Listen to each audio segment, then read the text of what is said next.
All right, everybody, welcome back to another episode of Hardwired to Hustle. Today, we have a very special guest. If you're looking to get your credit right, if you're trying to dive into that but don't know anything about it, this is definitely the episode to watch. We have Miss Julie Stephanie with A&E Financial Solutions. Hello, everyone. It's an honor to be here. Thank you so much for inviting me. No, for sure. We I'm definitely so appreciate you coming on. glad that I was able to make it today. Yeah, Waxahachie, Texas. yeah, Waxahachie. Had you heard of it before? Yes, I Yeah. actually just did my daughter's quinceañera over here. Really? I couldn't find a venue that was big enough to see all of my guests, and Waxahachie's where it's at, apparently. So Yeah.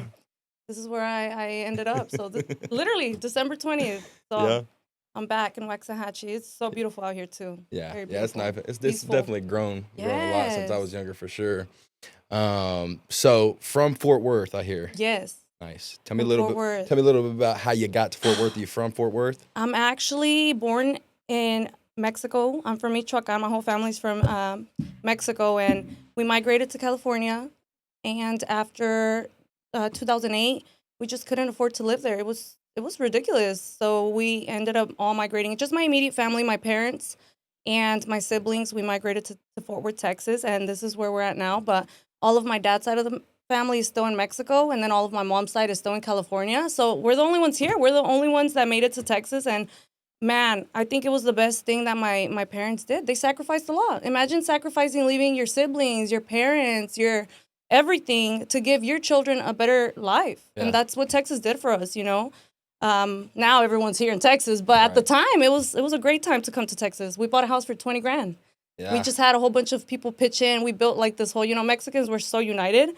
So all of my family in California, they helped a lot to get us So, here. that's what's up. And now we're here. So from Michoacano? Michoacan. Michoacan. Okay, that's what's up.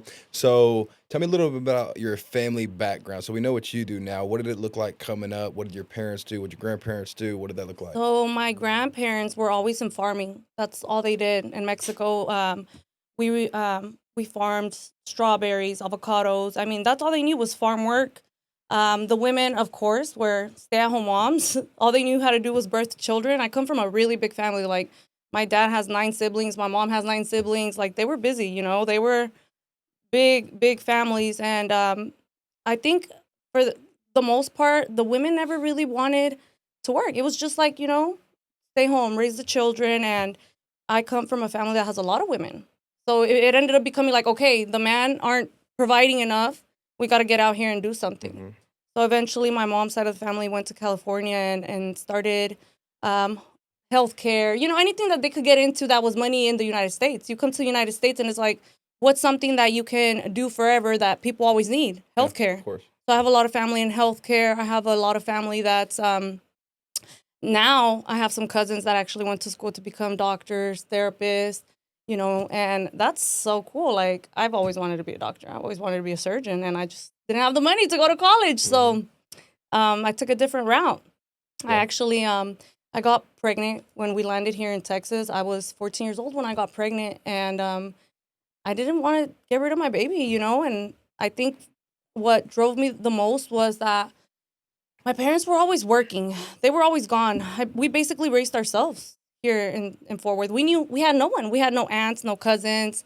I mean, I never had the privilege of really just calling someone and asking for advice, a big sister, no one. We were always literally just raising ourselves. And when I found out I was pregnant, it was just kind of like a sign that from God, at the time, like, hey, you need to have this baby. Like, there's a bigger purpose to this child than you just getting pregnant at 14. Like, I knew that couldn't be my story. I'm like, okay, so what can I do? But, my dad didn't want me around him. He didn't want me to have the child. He was pushing abortion on me, and I couldn't do Your it. dad? My dad. The father of my child at the time ran away, was on drugs.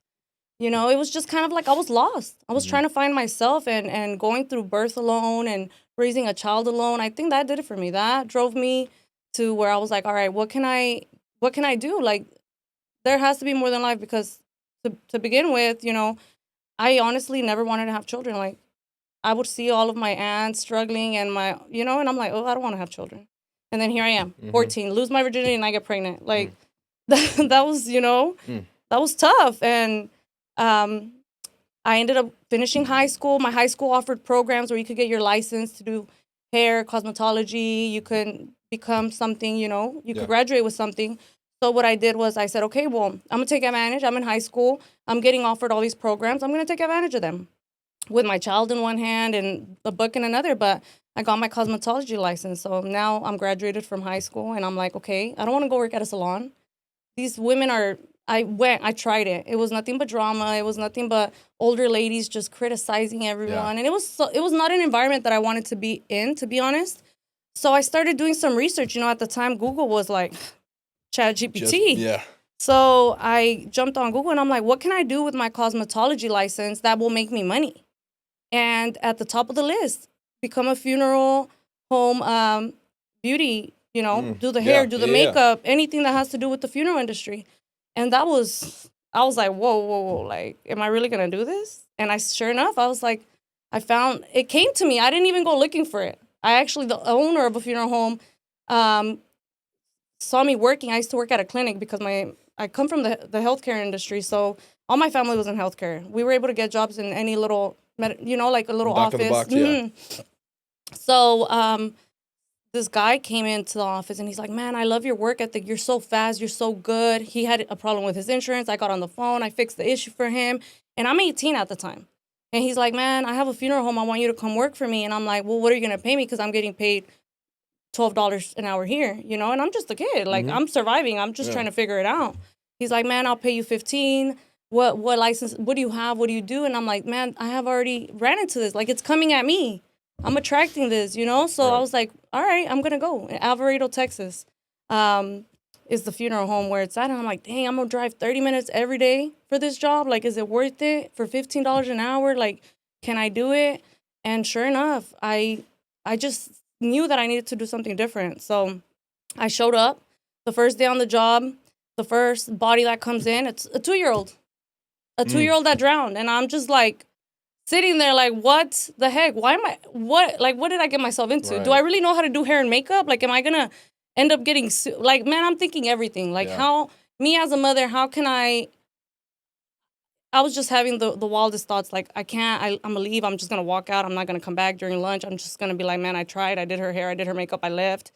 And I prayed about it, and I prayed about it, and I prayed about it. And something just told me, like, no, you're needed there. Yeah. I don't know what your purpose is here, but you are needed here. And sure enough, man, I did that little girl. I brought her back to life. Someone drowns, they're purple. Mm-hmm. And I put color back into her. I made her look like herself. They showed me a little picture. They said, this is what she needs to look like. And I did just that. And the mom came in and she's screaming and hollering, like, who did her hair? Who did her makeup? Like, who did this? Who did this to my daughter? I'm in the back like, oh, my God, I'm crying. Because first of all, seeing the first dead body I ever see is a 2-year-old. I have a 4-year-old at home at the time. I'm crying. I'm like, what the heck? What am I doing here? Yeah. And she, they bring me to her and they're like, this is who did her hair and her makeup. And she just hugs me and starts crying. And she's like, man, thank you. When I saw my daughter last, this is not who I saw. Thank you so much for doing this. Like, it means the world to me that you genuinely did her hair and makeup. Like, you took your time. Yeah. Like, this is my baby again. Thank you so much. So you found a soft spot for it. Man, that made me realize, like, okay, I have a purpose. Right. There's a purpose. It's bigger than just, I'm going to get paid more. There was a purpose. So I used my little degree that I had doing hair and makeup. And sure enough, the funeral home was very old school. They did everything very old school. And I was the youngest one there. How long did you stay there? I was there till I was 25. So I was there 7 years almost. And during COVID is when I walked out. I couldn't do it no more. Yeah. COVID kind of, I ended up having another son during that time. I got pregnant, I had my son, and I had a brand new baby. Yeah. And I'm dealing with COVID bodies. All we're getting is COVID bodies. Mm-hmm. Everyone has COVID. Everyone's dying from COVID. I'm seeing how evil the hospitals are, Someone got in a car accident on a motorcycle, and they're sitting here putting on the death certificate, COVID. And I'm like, this is so evil. Like, how can you say that they died from COVID? And I just felt like part of an evil plan, and I didn't want to be a part of it no more. So initially, what I was doing in the funeral home at the time, because I did get offered like a position to run the entire business, and I was doing that. After a year and a half of being there, people were just leaving. Like, they couldn't do the job. Right. If you're in the funeral industry, you're an alcoholic. Like, man, that job is very heavy on people, and people would, just fall. Like, it was depressing, honestly. And I ended up taking over the whole entire everything. Like I was meeting with families. I was helping with everything that had to do with the funeral industry, the accounting, the bookkeeping. Families couldn't bury a loved one because of their credit. So I would sit there and help them fix their credit. Okay, Gotcha. how can I help you?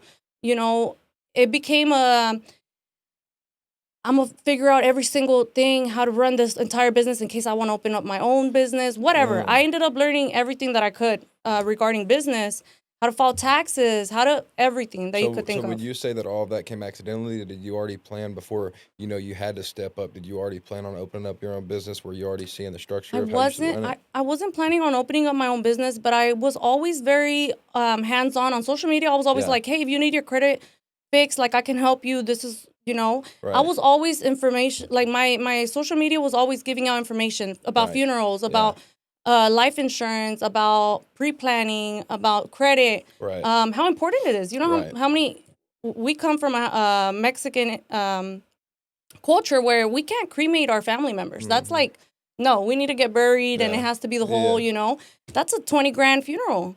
And these families couldn't afford it. I mean, there's no life insurance, there's no credit. So they're having to cremate their loved ones. That right there fueled me. I need to learn. How can I help these families build their credit? How can I help them like, okay, now that your husband died, now you need to get a policy on yourself in case something happens to you. You're alone. He was the breadwinner.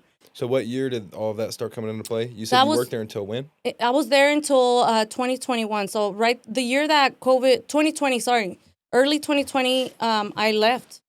January of 2020 was my last year there. I put in my 2-week notice and I'm like, I can't do this anymore. And during that time frame, you were already dabbling in the credit and things like that. I was already doing a little bit of credit but I was doing it for free. Right. I never was trying to make money off of it. Right. And when I decided to make that leap of faith, it was my dad was working at the funeral home with me. I took him from his corporate job to bring him to work for me. I mean, I had so many people that I was taking care of at the time. I felt like, dang, I got to make something happen. Yeah. So I took my, I had a credit card at the time for $5,000 and I bought the software. I bought a laptop. I invested into my little business. I'm like, you know what? I'm going to do something. I posted one post on social media like, hey, I'm fixing credit now, $50 a month. That's my price that I started at. And man, 100 strangers, not even my family, not people that I knew, not my friends, strangers reposting me, hitting me up, filling out my form for me to fix their credit. And sure enough, $50 a month is intriguing. $50 a month. It's intriguing. And when I realized, because it takes 30 days to refresh your credit score, and then it takes 30 days for the credit bureaus to respond, it was a process. Yeah. But by the third month, I already had over 100 clients. I'm like, dang, like I could really do something with this. And I wasn't even trying to promote it. But sure enough, once I saw results and my clients were like giving me reviews like, dang, like I'm already here. That from there I took off. I'm like, you know what? COVID is here. Everyone's afraid. Everyone's at home working from home. Yeah. Their credit's fucked up because they're just, running through their credit cards right now during COVID. And that was a blessing in disguise for me. COVID really opened up my eyes. Yeah. And it either led you to start your own business or it led you into fear to stay with whatever company that you're with, making someone else rich. I think everyone put fear in me. Everyone told me, you're going to leave your corporate job. You're going to start your own business. Everyone put fear in me. I mean, man, I think that was the toughest decision because I had a newborn baby and I'm sitting here depending on my drug dealer, baby daddy at the time, to take care of me. And I'm like, shoot, well, if something happens, this motherfucker slips up. Yeah. It's me. It's all in my hands. But you know what? Becoming a business owner, it opened my eyes to a lot of things. Who's really there for you is not always going to be your family. You can't expect support immediately from them because they need to see it actually happening until they start believing it. And then number 2, your relationship with God grows. And no one believes in you but yourself. So you have to be very self-disciplined and know what your goal is. Where are you going? Where are you headed? Because at the time I knew that I just wanted to leave the funeral home. I didn't know what I was going to do. I never thought I was going to become a millionaire. I'll tell you that much. I never thought, I'm going to become a millionaire off of this. It was just kind of like, I'm going to do something to help people. Right. And helping people was, man, that purpose drove me to where I'm at today. So everyone doubted me. I think everyone. When you go into things on a genuine path, it ends up giving you You get a lot more success. It's very out of it, for sure. rewarding, Yeah. very rewarding. But yeah, and now all my family's like, oh, I want to start this, I want to start that. I'm like, book an appointment, baby. Now now you got to book a consultation to talk to me. Yeah. Back then I was ready to do Yeah. everything for free. Call me right now. Yeah, Yeah. like no, like it don't work like that, you know. So you got to believe in yourself before.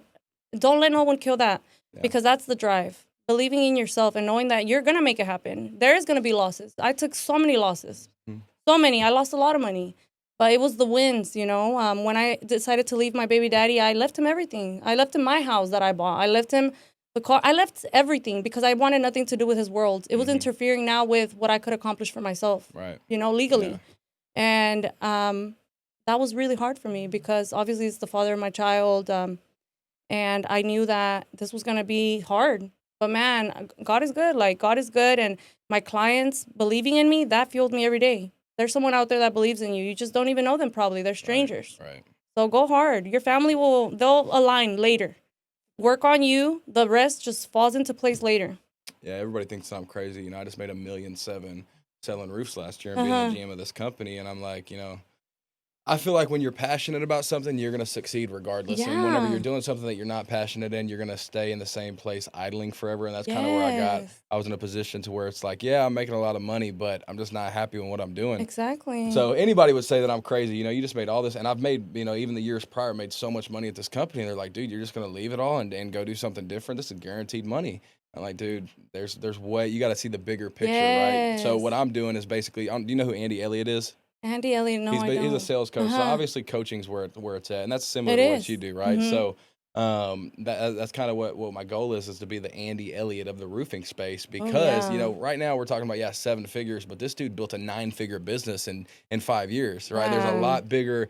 Yeah, it's a risk. You're leaving things that are guaranteed, but you're potentially walking into something that could be huge. Is it gonna be hard? Yeah. I plan on this year being a growth year for me and a learning year. Am I gonna make $2, $3, $4 million? I hope so. Yeah. But it's not guaranteed. You know, it is what it is. But I know that I'm gonna learn a lot of lessons in the process. A year changes everything. Even your mindset. Even if you don't gain the funds, it is. Yeah. But even if you don't gain that goal, you learned so much from that. Like there was so many trials that you had to go through to achieve that. And like I told you, I see it all day. I do books for millionaires, multimillionaires, billionaires, and at the end, their profits are 100K. What the fuck? How are you making this much money and your profits are 100K? That's crazy. I'd rather, make 500K and keep 400K. Like you gotta really put your money where it's gonna work for you. And that's why I had to change my mindset. Like self-discipline, man. Self-discipline is a game changer. Yeah. Yeah, definitely for me was cutting off the materialistic Yeah, shit, dude. you have to. You get in that role, especially when you're new money. There's a difference between new money and old money. There is. I didn't grow up with no money. You got to get that shit out your system. You got it out your system. Dude, I spent $1.3 million. I don't know how I did it. I spent $1.3 million last year. It still doesn't even make sense to me. But it's because I just bought so much stupid shit. And I think of what I could have, and I've made some good investments. Right? I bought houses. I bought, watches are always, you can always get your money back out of a watch. So I make good investments, but I just think about if I would have really put that money towards things like, properties and doing some development, or even just start my business early and just going all in on it. Think about how much better of a situation I even be in now. And not like anything's bad, but I just think about how much better it could be. Yeah, well, how old are you? I'm 24. You're young. Yeah. You had to get that shit out your system. Yeah. It's better to do it right now. Yeah. Because later you're gonna be in the point in life where you have to go and buy that fucking car. You're gonna be going to the dealer like, fuck, another fucking car, just to sit it in the garage. But it works on paper. It's tax write-off, right? Yeah. So get it out of your system. Enjoy life, because you never know what tomorrow holds. Being in the funeral industry taught me that. We don't know when our last day will be. And that's always been my mindset too. Is you got to think smart, but at the end of the day, we make this money so that we can enjoy it. Exactly. I hope you have life insurance, man. I don't. I gotta get life insurance. I got you. And life insurance is like car insurance. It's not there for you. It's to cover your family. Something happens, Right.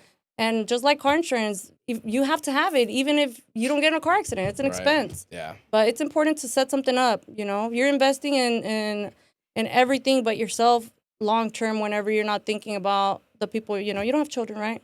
No. Okay. Children will change even more your mindset, because you're in the right path though. Enjoy life. You worked hard for this shit. Yeah. Congratulations on staying out here free in the free world, man. Yeah. You made it. Yeah, right. Congratulations on your success. So that's how you kind of learned that it's a necessity to the world. Is in the funeral industry, you started seeing everybody struggling to be able to bury their loved ones because of the credit, because of not having certain things in order. So you took that Yes. knowledge and you were like, hey, let me apply it to my own business, right? So Yes. when you took that leap of faith, did you just burn all of the ships? You said, I quit. Your dad was still working there and you just went and opened up your own LLC and started Yes. getting going? Yes. So my dad ended up getting my brother and me are like, man, Mm-hmm.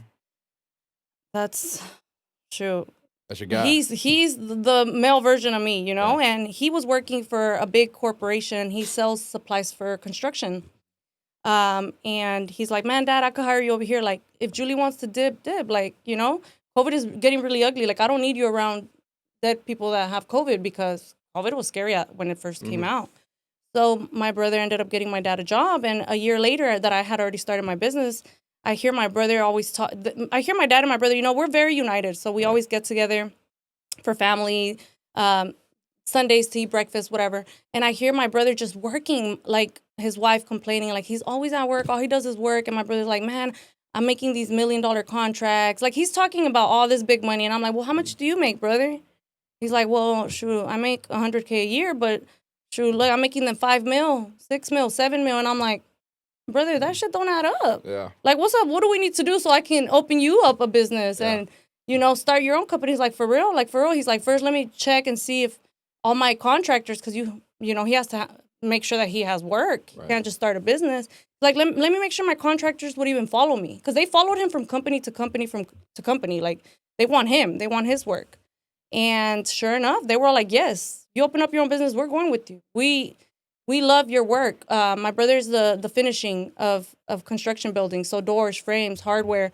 And, as a contractor, you have a lot of shit going on. Like, the last thing you want to do is, did I measure this door correctly? Right. And that's what my brother does. Yeah. He'll make sure that hey, you're not going to have no mistakes. Yeah. The finishing touches are the most important because you're giving a date that, it has to end. And Right. as a woman-owned business, I opened up the LLC. I didn't want him to have any issues, as far as if the company tried to sue him or something like that. So I opened up the business under my name. I'm 100% owner, and I sure did. I went and applied for woman-owned business, SBA grant. I applied for everything that I could as a woman that's a minority, and we got granted so many government jobs, contracts. I was just trying to learn everything that I could in the game, and sure enough, my brother in the first 3-4 months, he became $1 million business earner. Like, I was like, brother, like, do you see how easy this is when you work for yourself? What year was that? This was in 2023. Okay. Nice. So this is going to be our 3rd year in business. And what's the company name? it's Circle Supply. Circle Supply. And we actually have our businesses together in the same building. So one side is himself and one side is me. And I see my family every day. We work close together. My dad works for us. He's our delivery installer. I have my brother-in-law working with me. I have my best man. How many jobs have you created? How many employees do you have there? Right now, we have a total of like 7 employees. Nice. 7 employees. It's still, I want to say that it's very small in the aspect of I like to keep it because when I think about numbers, like, I don't care how much money I make. I care how much money I keep. Right. That's what really matters to me. Like, how much money can I put in my family's pocket? Yeah. And but it gets to the point that obviously we need more employees. I'm definitely hiring more employees. It just sucks because every time I try to hire like outsiders, man, the work ethic is whack. Mm-hmm. Yeah. We work so hard because it's us. It's our business. They don't come in and fit your values. Yeah. Yeah. Yeah. The smaller businesses, people talk, higher companies, obviously, they talk down on smaller businesses, but people don't understand the big money in small businesses. Exactly. Right? You get a lot more benefits as a small business, write-offs, being able to, the less amount of people, the bigger the contracts. Kind of like roofing, right? Our roofing company, we do $20 million a year into a big roofing company, right? Like a $100 million company. That's nothing. Yes. But I could tell you that there's a lot less people to split it up with. You know what I mean? It's a lot less people where the money's going around. Exactly. So a small business definitely has its benefits. So you opened that in 2023. You were already doing the credit. So by that time you had been doing the credit stuff for 3 years. So let me ask you this. You started off with your monthlies doing $50 a month. What's your monthly now? So right now I charge $150 a month. All right, so and 3X. I will obviously, I work, man, my biggest thing is helping single moms because I was a single mom, And credit is what helped me buy my first house at 18 years old. Credit is what helped me buy my dream.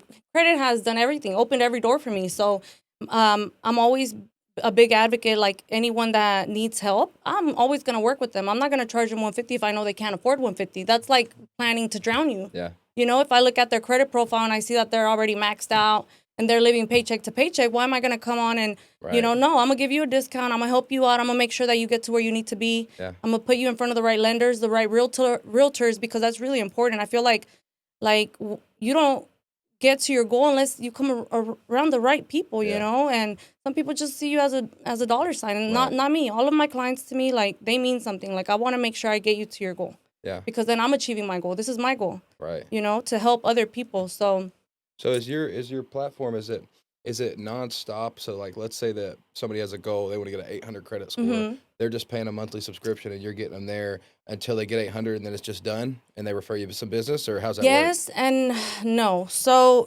moral of the story is, most of the people that come to me, they want to buy a house. That's number one. Right now in America, everyone wants to buy a house, which I don't think is the ultimate goal, to be honest. But for the people that have been working a W-2 job and they've been renting, yes, they need to buy a house. That's how they start their investment, their portfolio, right? A lot of those people don't realize an 800 score gets treated just like a 780. It's, and I tell people all the time, my score goes from a 780 to an 820 every other month. I'm just, because I like to leverage my credit a lot. So the goal isn't always a credit score. The goal is to actually do what you want to do. Do you want to get business funding? I can get you there. Do you want to purchase your dream vehicle and get, funding for 100K over? I can get you there. What is your goal? And then I can plan it out.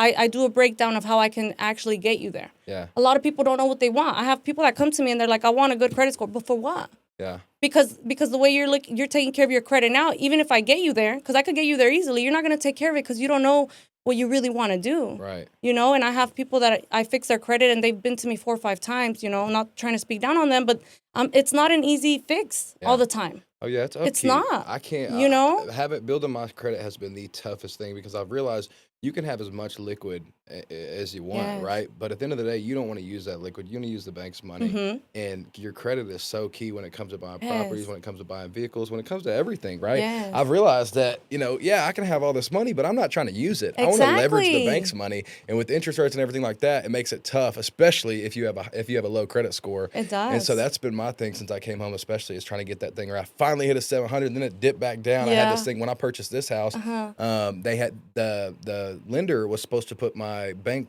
all this stuff on auto pay, and so I just don't pay attention to it. If my stuff isn't on auto pay, I'm not looking at it. I mean, if it's on auto pay, I'm not worried about it. I know it's getting paid, right? And so there was a situation to where they put it to draft for the wrong month. So let's say I purchased the house in March, the first payment was supposed to pull out in April. They had it set for July, right? So I didn't know that, and I got a call from the lender, or I got a call from a collection service one day. They said that your mortgage is behind. I'm thinking it's a scam, so I hang up, right? And then I started thinking a few days later, I'm like, let me look at that. And so then I go to my Credit Karma, and my credit dropped over 100 points. My highest my credit had ever been at one point. It was like 712, and that was huge for me, right? And then it had dipped all the way down to like 600. I'm like, what is going on? That's what a late payment does. And so that they messed me up really good. So I had to write a letter to the credit bureau and show proof that they were supposed to put it on this date and this date, and they ended up fixing it, but they didn't completely wipe it off. It's a long story, but I've realized how important your credit score is, because I've bought the Lamborghinis. I've had a lot of cool cars and a lot of cool different things, and I've had to put a huge down payment, or at least pay half,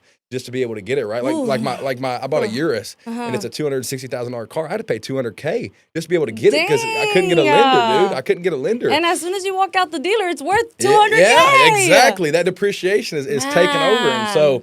Yeah, I've definitely, and I tell guys like this all the time, because I used to sell drugs and everything, and especially those type of guys, they have no idea that there's a life outside of selling drugs, right? And eventually you're gonna have to move on, and eventually you're gonna have to start making big boy business moves, right? Oh yeah. And you gotta start taking care of your credit. When I was in the streets, I never cared about my credit. Yeah, I didn't have a credit score. You're like, I didn't even want to put my name on nothing. Exactly. Like, nah, let me give it to my sister. Exactly. Yeah. And I had apartments and everything. They were just in different people's names. Exactly. And so I just never worried about it. Well, whenever I got locked up, a family member had actually used my name I had no credit, right? But a family member had actually used my credit, or used my name and opened up a bunch of credit cards and maxed them out. So I came home from prison with a 510 score. That's identity theft. It was the lowest, a direct family member. That's and so they completely screwed me up. So I come home to trying to get a rental house, trying to get a vehicle and everything else, and I'm screwed, right? First off, I never knew about credit. Two,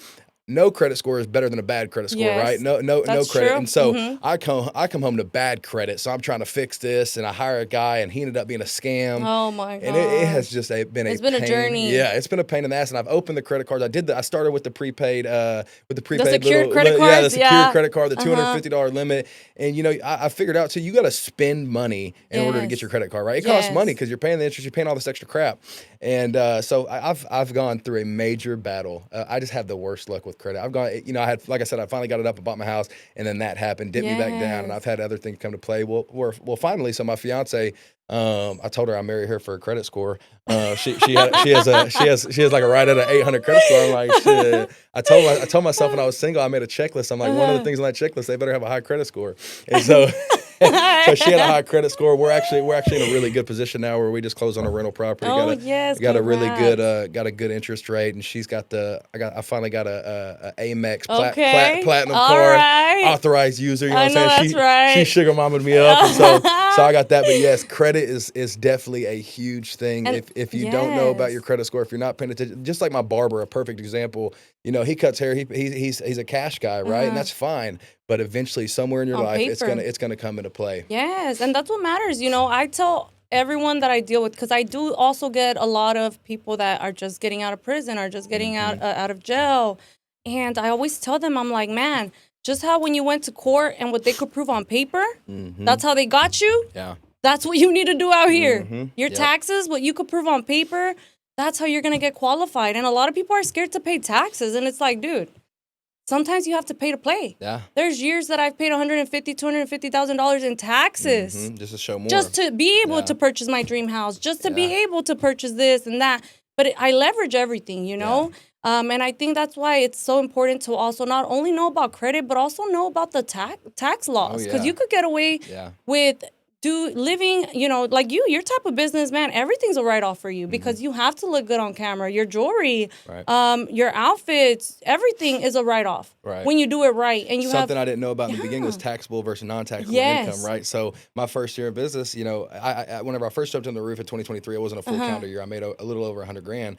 Well, I paid the full 30% there, didn't write anything oh off. And then my gosh, the next year I did, I made like 780. uh-huh. And on paper though, after I got my tax return, Uh-huh. it showed I only made like 160. It's because I wrote You wrote off everything off, right? everything. And so Yes. this year's a perfect example of me not utilizing all my tax write-offs just so I can show higher income, right? Yes. I'm still not 100% familiar how it works, but there's a thing taxable versus non-taxable income. So Yes. the more you write off, the less it shows on paper that you actually Yes. earned, right? Exactly.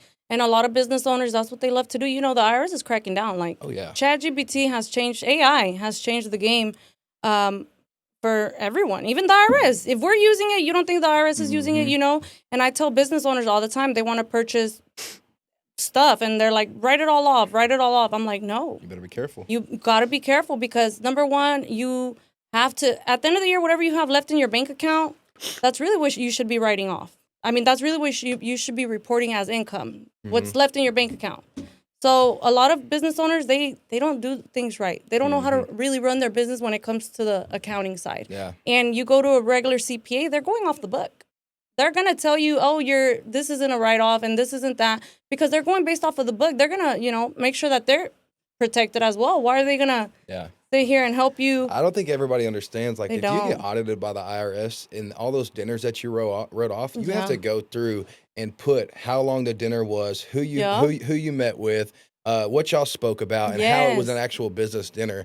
And so that's my biggest fear. Well, Yes. I've been super honest with everything, because when I came home, I told myself I'm not breaking the law. Yeah. Right. So I'm gonna push right to that point, but I'm not gonna go overboard. And so I found me Yes. a really good book. I mean, I'm a good CPA that she's really good. Good. 40 plus years experience, and she's taking care of me to the fullest extent.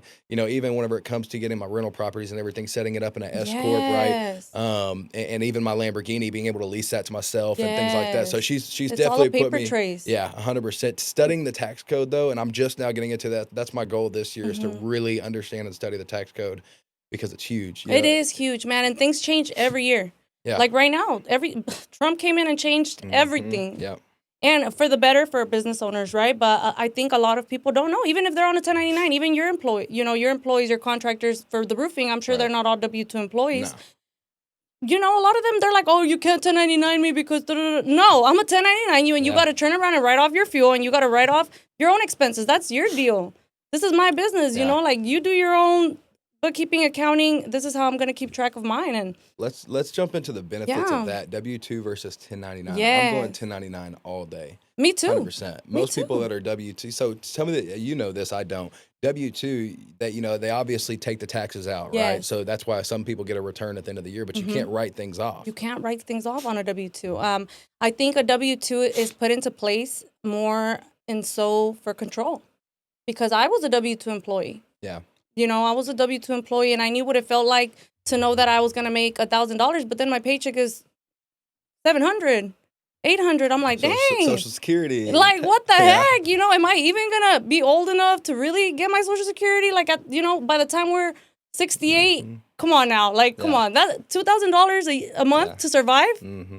I do. So That's break crazy. break that down to people. So most people that don't know, and I didn't know that a lot of people don't know this. W-2 is basically when you're an employee somewhere. So you work at Chicken Express, you're a W-2 employee. You work at you know, anywhere, you're a W-2 employee. A 1099 is a you subcontract. You're an independent contractor through a company, right? You're a sole proprietor to a sense. So you know, if and so my girl, she's a perfect example. She's a W-2 and a 1099. So you can have both. And even myself, I'm a W-2 through my own business that I own, right? So if you're working at a normal corporate job, you're going to be a W-2. If you're somebody like us, a salesperson, or you own your own business, whatever, you're a 1099. You know that, obviously, if you're a business owner. But benefits for W-2, I wouldn't say that there's any. No, there's not. Like myself, I'm a W-2 only for the reason that I want to be an S-Corp. You want to be an S-Corp, you want to be treated as an S-Corp, you have to legally pay yourself on a W-2 as a member of the LLC.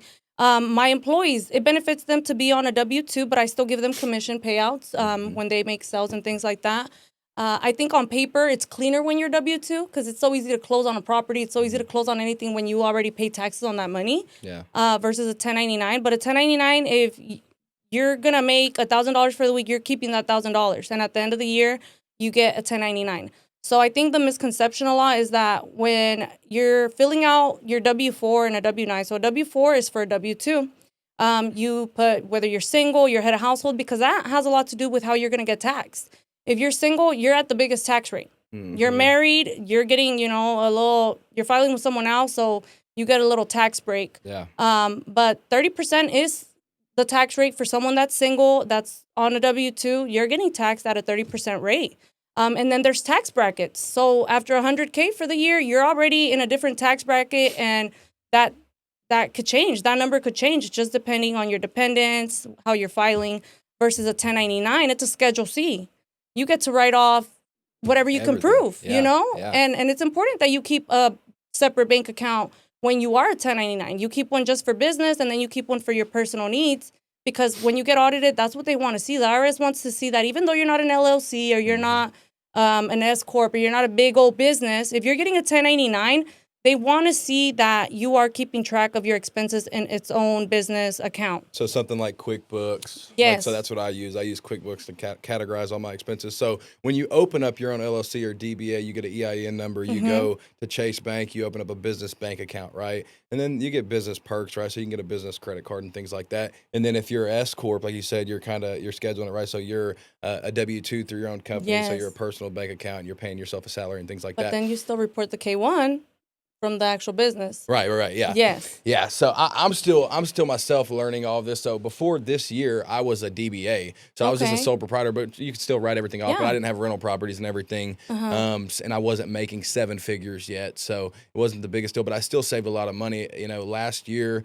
say I cleared over 700. I mean, I paid very minimal in tax. I paid like, $30K, right? Like I told you, I wrote off everything. No, but you still reported a good amount of money. That's still a good amount of money. I'm definitely gonna pay my taxes. But I didn't know too. So by about a year and 5 months into roofing, I was ready to buy a home, right? I had enough money. I'm ready to do it. And I went to lenders and everybody, and they told me, well, you're 1099, so you have to have 2 years of tax returns, and your second year has to beat your first year. I'm like, dude. And I'm the type of person, when I'm ready to do something, I want to do it right now. Yes. You know what I mean? Whenever I'm ready to do something, I want it right now. So basically, on my 2-year tax return, I bought this house within that same month. to make it the 2 Oh, years. So okay. so when I'm ready to do something, I'm ready to do it right there. So if you're a 1099 person, you're selling roofs, you're an independent salesman or contractor, whatever, right? You have to have 2 years of tax returns, and your second year Yes, has to beat your first year. I feel like that's a big misconception it with a lot is. of guys It too. is. And I think a lot of people also come to me and they're like, okay, well, I'm ready to buy a house, but same ordeal. I'm quitting my job and they're W-2, they're going to 1099. The thing about lenders, what they want to see on paper is number one, 2 years worth of taxes, and then same industry. So you have to stay in the same industry. You can't be a bartender and then come and be a hairdresser. No, you need 2 years in the same industry, kind of doing the same type of business. And another important concept is that you need to understand when you are a 1099, your down payment is not going to be that little cool FHA 3.5% Hmm. down. No, you're going to get treated conventional. That could range. On Up my to properties, I've had 20%. to drop 20% Yeah. on all my properties because Hmm. I'm a business owner. Yep. All of them. I've never been able to get that cute little Well, there's perks 3.5%. to it too, because then you don't have to do the mortgage insurance. Yes. Yeah, Yes. that was a big thing And for then I me. close, man, I close in Oh yeah, 7 days. yeah, Like, it's crazy what you can really accomplish with good credit, with a good bookkeeper, a good accountant, and a good business plan. Because obviously your business has a business plan. There's a way that you right, get the contract, and it's making cash flow. right. You're not just making shit up, you Yeah, know? yeah. And I think a lot of people don't understand that before you can fly, you gotta walk, Oh man. You yeah. gotta walk. You gotta be patient sometimes. Something tough with Yeah. my industry is these guys come in and you can make so much money, dude. When it Yes. comes to door-to-door sales, it's you make an absurd amount of money. And a lot of guys don't know that the taxes aren't taken out yet, especially if you're not with a good company that's going to coach you. Fortunately, Mm-hmm. the company that I joined had two really good owners that kind of took me in, mentored me, and they told me that I needed to save for taxes. I need to get an LLC so I can write off Yes. stuff because eventually you're going to make money to where mileage is nothing, right? Oh yeah. You're right. Oh Now yeah. you're doing a 7-year speed depreciation write-off Yeah. to pay for the Lamborghini, right? Yes. So these guys coach me up, but a lot of guys, they jump into a company, whether it's Mm-hmm. pest control, roofing, solar, whatever, Mm-hmm. and they don't know that the taxes aren't taken out yet because they've always seen their parents who worked a W-2 get Yes. tax returns. It's already taken out. So that's a big misconception for a lot of guys, especially in the door-to-door industry, to where you don't know that you're supposed to save for taxes. I've had guys Yes. come in, they didn't hear, I guess there was a year that we just didn't tell guys, right? And they come to Mm-hmm. us, they're like, dude, y'all didn't tell us, my tax bill is going to be 30%, right? So that's a really big thing, especially in my industry. And I'm sure it is. I mean, anybody at 1099, Yeah. understanding that they're not just going to take it out. You gotta you gotta save some money. You gotta You pay some do, money. man. You do, and a lot of the 1099 contractors, that's where the money's at because Yeah. you determine your paycheck. Oh yeah. And Oh yeah. It's hustle based. yeah, it's hustle based. I'd love to be 1099 all day, but I love to even more make out 1099s because that's where I'm in control of, Yeah. So what's the as well. benefit of that? So I'm just now fixing to be an actual, I've been my own business owner, but I'm Mhm. actually going to start my own company now. So what's the benefit of having 1099s under you? Man, let's go back to your question because I really like what you said. What is the benefit of even being a business owner? Because there's a Right. difference between being a contractor and a business owner. A lot of people that are already 1099s are like, hey, I want to get an LLC, but what's the benefit? Here's to me, the benefit is business credit because whatever I'm getting under my LLC, it's never going to show up on my personal credit. So I'm able to buy the cars, I'm able to buy the anything. And it's never going to show up on my personal when I'm trying to do something, purchase a home for myself. It's never going to show up on that side. So that's the biggest reason why I think anyone should really have an LLC because it separates you being a DBA. Right. It's a whole different entity. No one can see what your business is actually doing on paper unless you're applying for a business funding or a business grant. Then they pull the business credit score. So I think that's the biggest secret to actually opening an LLC is build that business credit. You can do so much with business credit. You get What 3 times more banks do you funding. recommend to actually take your credit for, like they actually care about you? So like Chase Bank, a perfect Chase, example. yes. Well, if you're not a $100 million business, it's like they just don't give a fuck. You know- I've got 7 figures in a business bank account, and they still don't really come to me with any major plans. Yes, and the thing about Chase is that it's structured to where, for example, if you have more than 4 inquiries on your credit report within that year, you aren't with them more than a year. Like they have so many little requirements that even if you're making so much money, they don't care because Right. you have to meet all their requirements. Yeah. So like if you wanted easier funding, it's always better to use the small banks that no one really knows about because Right. they need your business. Right. And a lot of times people don't want to do that. They want to go with the big banks and I've been banking here forever, but you're not putting no money in your bank account or you're not keeping no money in your bank account. Yeah. So how am I going to loan you money and you're not showing proof that you're making money? I'm never going to, why would I want to do business with you? You know, what counts is on paper. And when you are a business owner, you can show proof that you have W-2 employees and you have 1099 contractors and you have money coming in. That's when they want to let you borrow money because they know, one, they're going to make money off the interest. That's how banks make their money, off of interest. They're playing with your money when it's in the bank. So, of course, they're using your funds to make more money.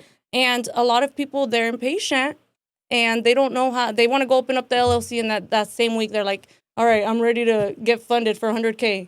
You need a business plan. Yeah. Banks need to see what you're going to use the funding for. Yeah. And that's the difference between a personal loan. You go and get a title loan. Man, they don't care what you're going to use the money on. You could go buy drugs with the money. They don't give a shit as long as you pay it back. Yeah. Versus a business loan, no, they need a structure. What are you going to use it for? How much is going towards, employee funds? How much is going towards supplies? They need an actual business fund. And this is why I love Amex. I have the Amex Gold, the Platinum. Hopefully I get the invite for the black one. I hope. But I'm like, it's like $15K a year to have, like the annual fee. Yeah. I'm like, shit, but. Unlimited. I think that the most important thing is, like you said, you spend money because you're going to spend it anyways on supplies, on material, on whatever. And you pay back in full every month. This is the credit hack that a lot of people don't know how to do, or they're like, oh, I'll just pay the minimum. And then that interest eats you up. That interest will eat you up because that's how they eat. That's how the credit card companies eat. Pay the statement balance. Yes, pay the statement. I pay the full balance. Now, the statement balance is good enough for you to not have to pay the interest on it. But if I really want to play with the money and I know that if I pay it off in full, Amex will give me, it'll increase my limit. Or, like I'm right now with Amex, my spending power is over $1 million. And that's a credit card. And, I'm in a business that I am spending about $1 million every 3 months. Yeah. So, of course, they're going to give me that.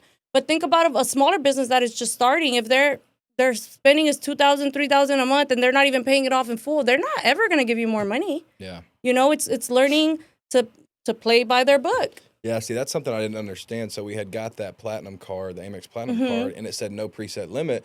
So I went to Rolex that day. I got it. I bought a presidential. I bought a $50,000 presidential, I get up there, and it's Christmas time. I just spent $100K in gifts, and so I'm just doing this really for just the end of the year gift to myself, and it gets declined.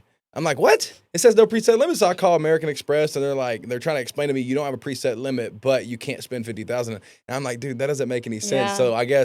So basically what they told me is they're like, we're going to give you $11,000 today. Once you start playing with that, pay that. So what I did was I put, the $55,000 watch. I broke the difference up. I used the $11K and then paid the rest on my debit. Well, I learned that you have to max that limit out so that you can request it, so they can see, so that they can see you're trying to get a. Yes, I love Amex for business funding. So as soon as you get a chance, because I know you're an authorized user now, once you're under her for 3 months and they see that, hey, this account is paying off in full, they've reached their limit, you go and get your own now. Really? They'll give it to you. You need a 720 on all three FICO. Because there's different scores with credit, and this is the misconception. My clients will, hey, I went to go buy a car, and they told me that I have a 520, but I'm looking at my score, and I have a 620. FICO, Vantage, Beacon scores, they're all different. When you're applying for insurance, they're pulling a different score. When you're applying for a house, they're pulling a mortgage score. When you're applying for a car, it's all different scores. Your score is never going to be the same. So FICO has to be at a 720 all across to get American Express. Experian, Equifax, and TransUnion. You have to have no inquiries within the past 6 months. Like there's little requirements. And that's for what now? For the Amex. Really? For you to get no inquiries for 6 months? For 6 months. Unless you have open accounts. So let's say that you did apply for something. And you got it. But you got it. Okay. You have to have something open. Okay. Because if you applied, you go to the dealer and they run out your credit. Oh, dude. And this happens to me all the time. I tell them, I'm like, don't run my credit with more. And they're like, hey, I'm trying to get you the best rate. You got to understand, the dealers they get the best rates because they're shopping the market. They're like brokers. Yeah. So they're getting a better rate. Like I went to my Chase Bank and I'm like, hey, can I get a loan for a car? They gave me 8%. I'm like, dude, I have good ass credit. Like my credit score is an 820 and I have nothing late. Like my score is like the example of a perfect score, and I'm still getting 8% versus I go to the dealer, they're getting me 6%. Right. Because they're brokers. They can shop around and get you the best price. So a lot of times it's not even a good idea to, let me go to get the loan through my bank because your bank, they don't have that power to shop around, Have you heard of Identity Guard? I have. That's what I use to lock my credit, and it shows your FICO on there Yeah. as well. And I think that's important. I'm glad you said that. Everyone should have their credit score locked. Everyone. Everyone. I don't care. Like, unless you're applying for something, your credit should always be locked. And it's free to do because you have to pay for that subscription. But if you go to Experian, Equifax, and TransUnion, you create a free account, you can lock your credit score. It's so easy to do, and people just don't do it. And I think the biggest problem is that we just don't know of these things. Like, no one tells us. Right. I didn't know about it until someone was trying to use my credit information. And then I was like, oh, whoa, because you get the little notification on Credit Karma real quick. Yeah. And I called TransUnion, and I'm like, hey, someone's trying to use my information. Lock. They're like, oh, you need to lock it. I didn't know about it. Right. We just don't know. But if everyone had their credit locked, there would be a lot less fraud right now because there's a lot of fraud going on. Like, it's so easy to steal information, online, and everyone puts their credit card on their computer now, and it's so easy to steal information. So I tell everyone, please freeze your credit while I'm working on it. This will guarantee me as well that you're not going to go and apply for something while I'm working on it. Right. So it is very important to have your credit locked at all times. Yeah. Frozen. There's a difference. There's a freeze and there's a lock. Right. And shoot, if you could do both, do both. But there's a fee for locking it, and it's free to freeze it. And freezing means no one could pull it. Yeah. No creditor could pull your score. Right. So I recommend that. Yeah, the credit game, man, it makes me tired even just talking about and there's it 'cause always it's a something lot. changing. Like always. Like right now, you saw Trump is about to drop the rates for these credit cards. Yeah. Like, it's exciting, honestly, what's happening. I feel like for so long we've been in debt. We're a country that's always in debt. Yeah. This is how we've even got to where we're at. This is how we've done anything. Being in debt is what You leverage debt. Yes, but you have to do it right. You're not gonna go and get in debt, and then you're not bringing in that income. So how are you gonna pay this debt? Right. Now you're upside down. Yeah. Yeah, I'm still learning about that. The tax code was created for the rich to stay rich. The tax code really was. If you learn how to leverage it, you really, I would rather have a great credit score and know the tax code than have liquid, honestly. Yeah, me because too. you can leverage everything with the loans, and you see all these people online, and they're really scammers, dude. You'll see videos on Instagram of a guy saying, "Go open up a business bank account, and you're automatically allowed funded of $250,000." Right? A scam. That's straight scam. It I see is. these dudes trying to post videos and they're trying to be coaches and everything like that, dude. It's a fucking scam. It is a scam. Ain't no bank. You're just and like you said, it takes time. You got to walk before you fly. So you walk in. If your credit score is not established, first off, if you're just opening up an LLC, you're not going to have business credit. So how are they going to give you $250K? So what does that look like? What are you? What is something that whenever you open up a business bank account, as far as whatever codes or what a bank has to give you, what does that look like? So here's the thing. There has to be, like I said, a business plan. So, and this is a perfect example. I just had a client, and I'm very hands-on. I will walk you through the application. I will walk you through it all.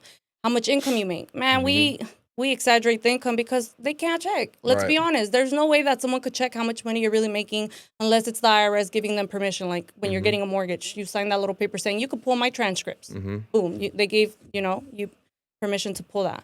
But the banks don't know. So I had a client go into Chase, perfect credit score, 720. I already got him to a 720. I put him on my trade lines. His credit score is amazing. And brand new LLC. Income's at $160K annually, and he didn't qualify for a regular credit card, a regular business credit card. So I'm like, okay, so why? What is it that is hurting him? Oh, Chase has this rule where if you have 4 recent inquiries and you didn't get approved for something, even though your score is amazing and your income is amazing and you're bringing in money, they don't care. Yeah. That little rule will kick out anyone. Right. And it sucks because now you got to wait 2 years for that inquiry to not hurt you as much, or call and dispute them and get them removed. And a lot of times we just don't know. And the employee or the manager, the banker, they don't know shit. They're just like, oh, you got denied. Sorry, you're going to get a letter in the mail. And then here comes the letter, and the letter doesn't explain shit. You're like, what? Yeah, we've decided not to give you the money, and that's it. But they don't know. So that's true. So there is no, there's nothing federally listed saying that if you open up a business bank account, the bank has to give you this money. There's nothing. So what are these people online talking about? You know what it is? It's because a lot of these, they're buying old LLCs that are established, that have history, and it's basically fraud. It's like buying a CPN. You're buying an old established company, and a lot of times that's why they want you to do it through them. If you ever click on a video like that, they'll tell you have to buy, first of all, you're going to have to buy their mentorship to do it. Then once you buy the mentorship, you're going to have to buy their guide of, oh, we could do it for you. Right. I know we just sold you how to do it, but if you don't want to do all this hard work, we'll do it for you. And then they'll sell you the LLC. Oh, you have to buy this established LLC, which is basically like buying something that has history. You're just purchasing the history of a company. Yeah. And that's what really gets people funded, because a business has to be open for a certain amount of time. And they'll tell you, you can't go and open a brand new one because of this or that, da-da-da. And a lot of times that's where the scam begins, because you're already $5,000, $6,000 in buying all these courses, buying all these mentorships. Yeah. And then you could easily get denied. It's a 50-50 chance that you're even going to get approved. Right. You know, it's possible. I'm not going to say that it's not, but it's a scam. Because if you do things right to begin with, you could do that for yourself. The videos I've seen, it's like listed federally that, hey, if you open up a business bank account, you walk into a bank with the EIN to open up an account, they have to, by law, give you $100,000 loan. Yeah, there's no way. I have found out that that's 100% inaccurate, because my business has done great. Like I said, and you're 100% right as far as going to smaller banks and building relationships, because banks like Chase, unfortunately, if you're not a $100 million company, they're not just going to come up to you and say, hey, let's talk about next steps. Let's get you some money for them. Let's give you some loans. And I've had guys, you know, the branch manager up there, their strategizer, he's came up to me, hey, have you ever thought about opening up a portfolio with us and do some stocks? First off, don't do stocks with fucking Chase Bank. Please. Don't do stocks with the fucking bank. You know what I mean? Go find somebody that Charles Schwab, you know what I mean? Somewhere like that. That is an actual securities, real securities, that they focus on that. Yes, 1,000%. You know, we're in a business in general right now in the finance world. It's crazy because you're either a short-term investor, like right now you're getting rental properties. You're thinking long-term. Yeah. This is forever gonna pay you. Right. Right now you're paying the mortgage, you're paying this, you're paying that. So it's short. You're not making money right now. Yeah. But you're thinking long. Right. And a lot of people, we're like in this quick, I want to make money right now. Well, you got to risk a lot right now, because that's how you make a lot of money right now, versus short risks. But hey, forever I'm gonna, you know, it's like a safer risk. And a lot of times people, they don't know, where should I put my money? How should I invest it? Because for yourself, like you say, your one business took off and now you're like, okay, now this is where I'm going to put my money. Now you're thinking long-term, but it's going to pay off, because this is not a short gratitude type of feeling. It's more like, okay, this is mine. Yeah. I'm building assets now. It's not a liability. Right. It's assets that I'm acquiring, and you can go and pull equity now. You can, there's so much leverage to that, but you're right. People don't know, like they want to put, you know, their money into stocks. And it's like, unless you're daily trading, you're really not making money. No. You got to be there watching the market to see like, okay, it went up, it went down, let me trade, you got to be on that. It's a full-time job. Establish what kind of risk you're willing to take. Yes. Yeah, high risk, low risk. So my investor, they're fucking cold.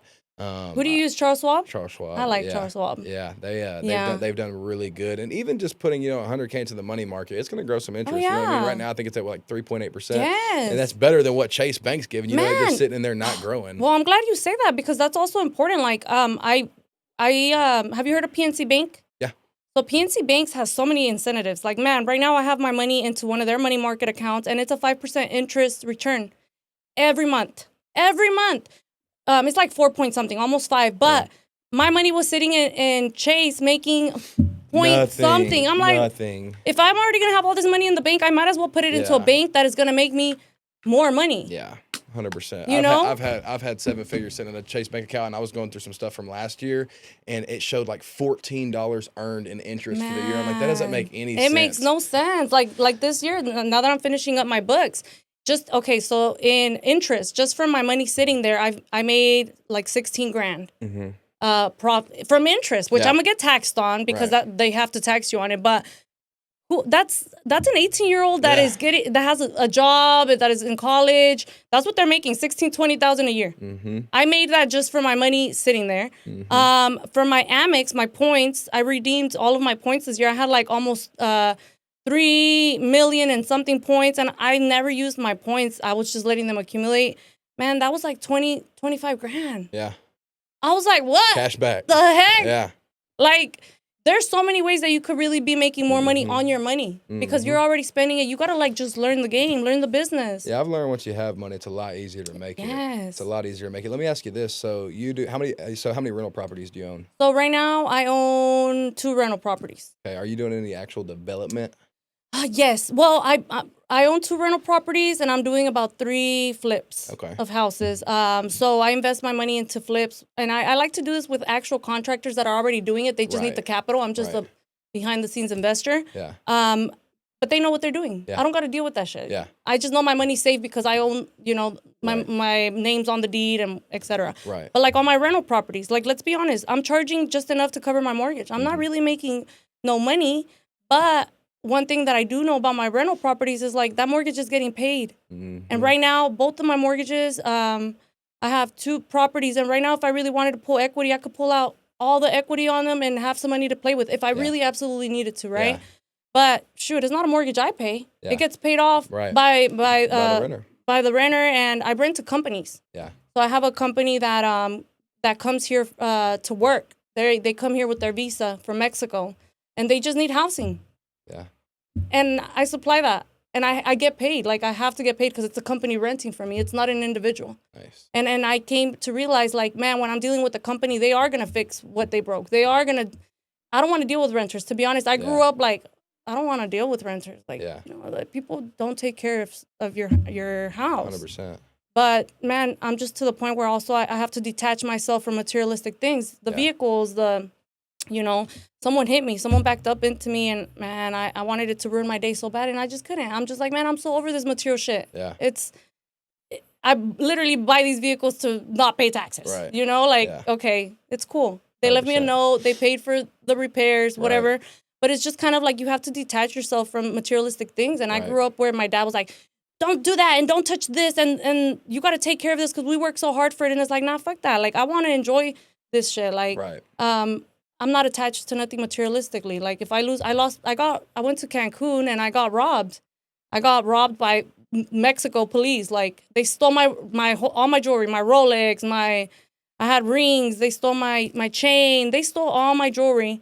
Like $20K worth of jewelry. And I was like, damn, I'm more sad that they hurt me, that they assaulted me. Like, you got to let go of that materialistic feeling of, whenever I was dating my ex, he would always buy me designer and this and that. And now I'm just so over it. Like, I'm so okay with not having to. You start realizing what's important and what's not important. Yeah, you do. I've kind of gotten on the same page. I was really big, especially last year. I've kind of made it a goal this year to just step aside from all that and focus on what's important. Because I was doing the same thing, the watches, dude, I've got $300,000 in designer clothes. I probably got $100,000 in designer bags, right? Oh, shoot. I spent a lot of money on designer stuff, and this year it's my goal to just leave all that shit alone because invest your that money. shit's made in the same place that a fucking Chinese factory makes their shit, Exactly. right? It's not anything serious. I got really fortunate. So my brother, he came back from the Army last year, and he was staying with me for a little bit, but I'm fixing to get married, so we had to figure out an out plan for him. He came back, the Army screwed him. He wasn't making enough money. He had to come in and jump into a trade, and so he went into plumbing, still not making enough money. So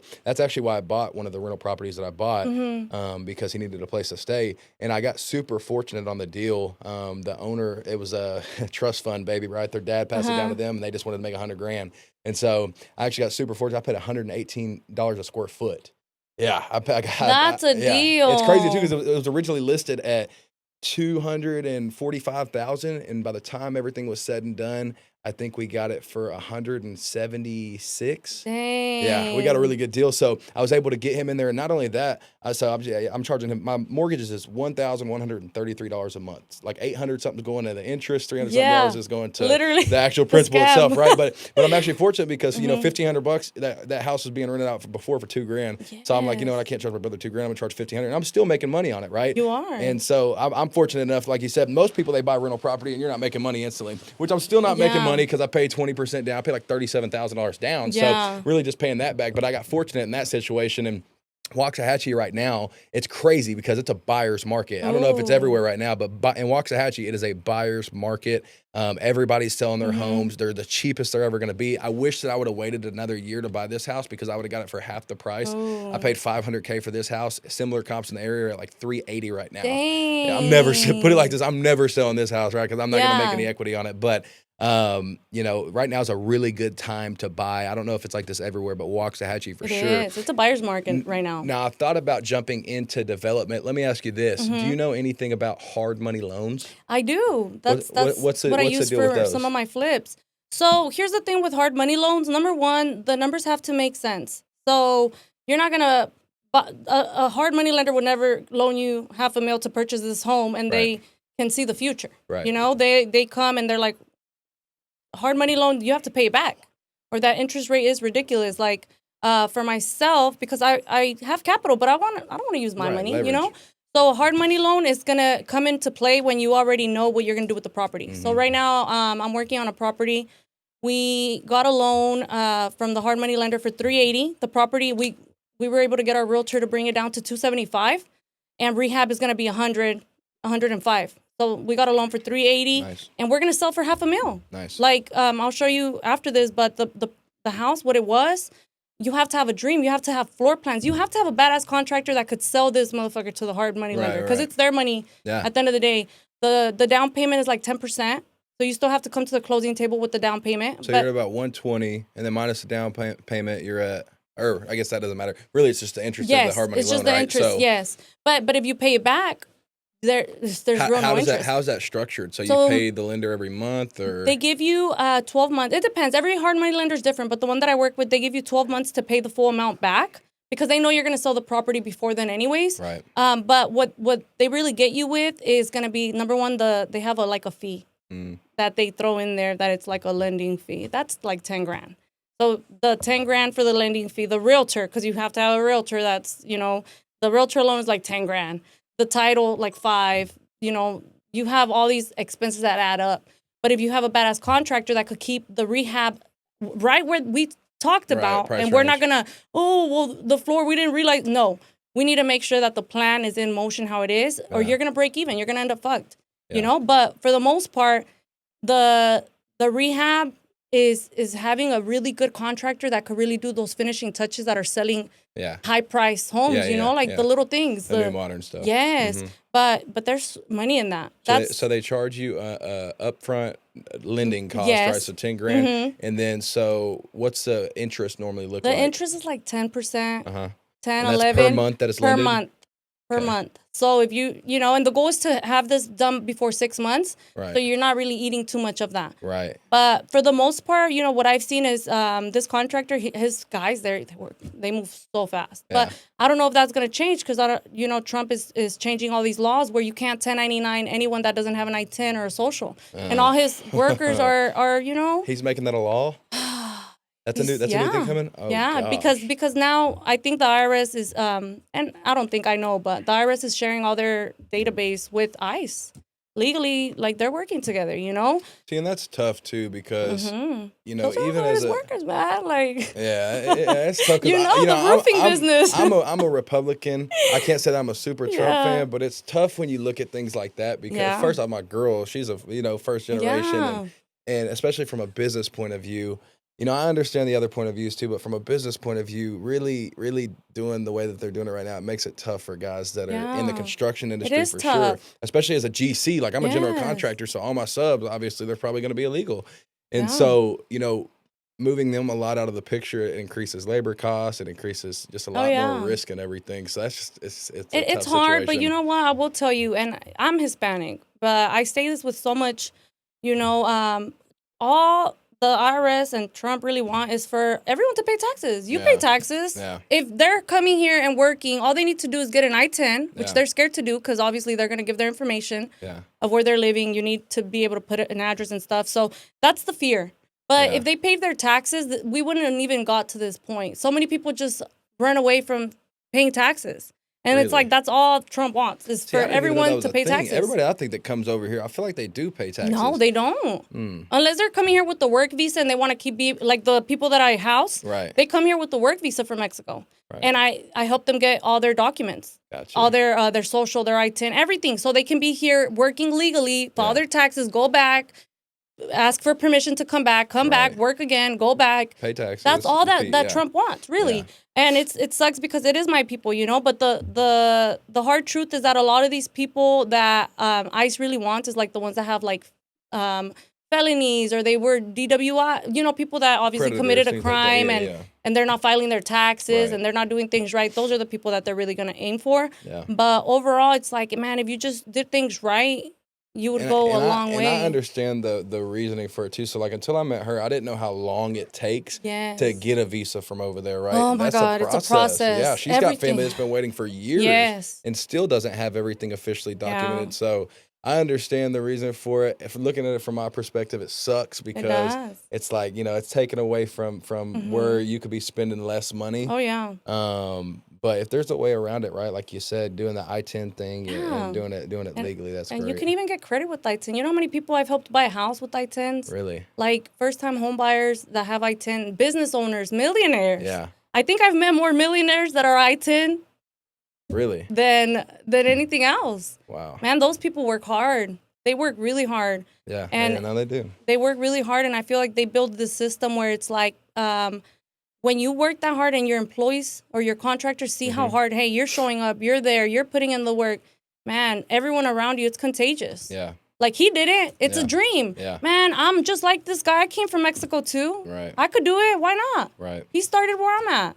Everyone could do it. But you got to do things right. And I feel like that's the misconception. Like people are so afraid of paying a little bit of money in taxes, but they're so quick to eat $30, $40 of fast food every day. Like, what? Yeah. You're fucking up your health, but you're not thinking about your future. Like, to me, it's a mindset. At the end of the day, everything in this world is you have to pay to play, whether it's your credit, whether it's taxes, whatever, right? You have to pay to play. Yeah. So we got a few minutes left. I want to get some groundbreaking questions with you. Okay. So one, going back to that, what are the benefits as a business owner of having 1099s under you? And then also having W-2s under you. So W-2s, you have to pay self-employment taxes as a company. So it's not beneficial to anyone unless they have employees that are in the, 9 to 5. Like here in Texas, Texas workforce, you're actually required to pay your employees on a W-2 if they are actually in your facility working 9 to 5. Like they have to be on a W-2. Now you can give them a little 1099 to subcontract anything else, but overall, that's the law here in Texas, at least. You have to have these people on a W-2, and you are responsible for matching their Social Security, their Medicare, their not the federal. The federal, they pay that themselves, but it's an expense. It's an extra expense for business owners that aren't where they need to be. So I wouldn't recommend that to anyone that's just starting. I wouldn't, put all your employees on W-2. No, it's an extra expense that you don't need.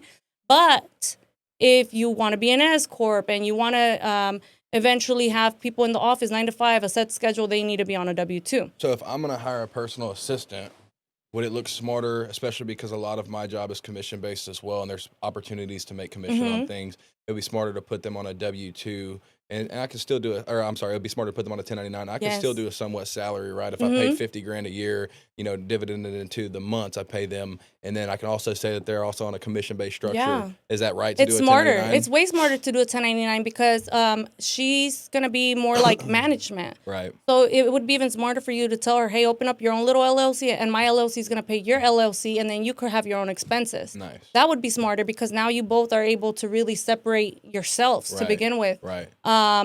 There should be contracts. There should be contracts in place for any 1099 because if she gets hurt on the job, if her whatever, let's say that her computer gets hacked and someone steals all your leads. Yeah. She should have you should provide some type of insurance to be able to protect yourself. And you can write off health insurance and everything as a 1099. Yes, you can. You could write off a lot of things. And it's public information. You could go on ChatGPT and be like, what can I write off as a 1099? Everything is there. It's free information. People they're like, oh, what I don't know, I don't have to do. Nah, find out. Yeah. Find out so you could really leverage what it is to be a business owner. So as a business owner, it's not good to do W-2 because it's an extra expense. Right. It's not, you're paying taxes. You're paying taxes. You're paying for payroll software. Right. You have to pay quarterly taxes. So whatever you withhold from your employee's check, it's in your bank account until you make that payment to the IRS. So you're kind of like holding on to your employees. You're being their mom, their dad. You're holding their hand throughout the whole entire year, making sure you follow those reports. Because I had a case where this employee, her employer didn't pay none of what he withheld. And at the end of the year, she had to pay. That was like 12 grand. Really? Man. That came back on. Oh, it came back to her. It didn't come back on the Nope. company? Really? Really, because he never followed those reports saying he withheld it. And had her on a W-2. Yes. That's So tough. she ended up screwed. But moral of the story is, like, once you're big enough to have W-2 employees, it is beneficial to your employees, to yourself on paper. Yeah. I recommend it just to keep the IRS, because the IRS, they want to make sure that as a business owner, you're also filing, you're paying yourself Right. on a W-2, you know, Right. especially if you're an S Corp. But if you're starting out, I don't recommend putting employees on W-2s unless you know they're going to stay with you. It's a Right. big process. You got to Yeah. report it to Texas. You got to, Right. man, it's a big process for people who are just going to leave. That's better, especially as a small business. You Yes. just have a bunch of 1099s. Oh yeah, you know, and then you have all the guys that owe child support. If they're on a W-2, man, they're fucked. Yeah. So No, for sure. I don't recommend it to everyone. It depends how your business is structured, for Right. sure. Okay. So things that you offer: credit repair, bookkeeping. What else? Kind of dive deeper. I into that. open If up somebody- LLCs. I do taxes, so S corp taxes, partnership taxes, payroll administration. I do business funding. I do obviously anything that is related to finance, CPA letters. Anyone needs help closing on a house, I'll do the CPA letters for them to help them close. I do anything financial, life insurance. I offer life insurance to all of my clients. So if anybody needs business lending, you're able to do Yes, I'm able to help with business funding. Yes. that. Nice. Mm-hmm. Nice. Cool. Yeah. So it's a one-stop shop for anything Yeah. financial. Yeah, that's awesome. Yeah. That's awesome. Well, it was awesome having you on today. Yes. I think we dove pretty deep and kind of the gist of Man. everything. I think the biggest takeaway from this is, one, learn the tax code. Yes. Study the tax code like your heart depends on it, you know. Two, get your credit right. And if your Mhm. credit's not right, obviously hit her up. It sounds Right, like you she guys. definitely knows what she's doing and she has some experience in it.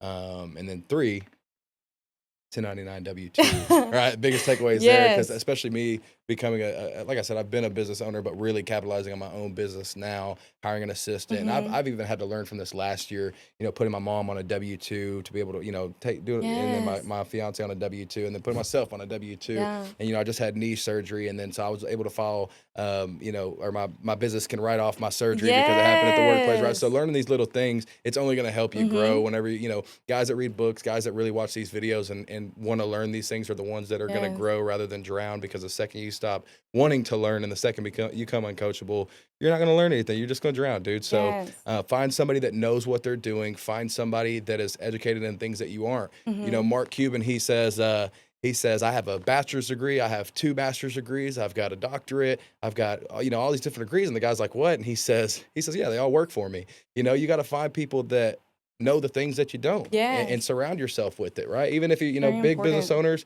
hire somebody that knows something that you don't. I'm the type Yeah. of guy, I would rather spend the money than have to go relearn something that I didn't go to school Yeah. for. You know what I mean? I'd rather get around the people that know what they're doing so I can put them in the place in order to really Yes. become successful. So, yep, Julie here, get with her, credit, Yes, guys. CPA, bookkeeping. She's in Fort Worth. She sounds like she's always available. I am. I'm and here to ready help. to take on new clients. So I appreciate you coming Of on today. It was course. awesome. Thank you so much. Thank you. And then for me, I think the takeaway is really the same as I always say this, but it's so true every single time. You either invest your time or you invest your money. Yeah, 100%. 100%. Yeah, where can people find you? I'm on social media, on Instagram, Julie_Stephanie.